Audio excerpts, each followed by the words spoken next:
Let me tell you how I became one and what led me to become one, and maybe that will help to answer it. I became a Christian when I was in American middle school, so that means I was 12, and that was because a classmate invited me to what turned out to be a Southern Baptist youth revival. And I went to one of these, and I really didn't know what was happening, frankly, the first time. But about 3 months later, I went back, and it was as if the speaker was speaking directly to me, because he pinpointed something that I sensed was profoundly true about myself.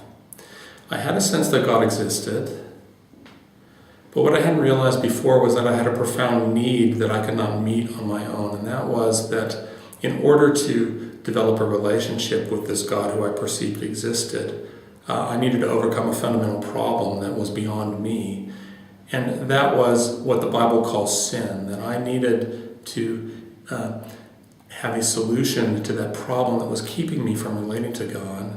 And that's where the speaker explained to me the role that Jesus Christ plays in that process. And so I recognized that I had a very dramatic conversion, and that's where I really began my faith journey, and it's continued ever since.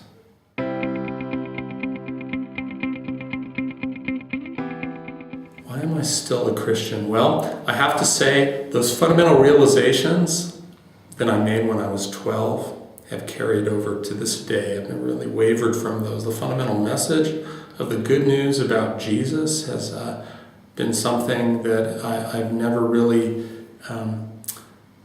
had any doubts about ever since.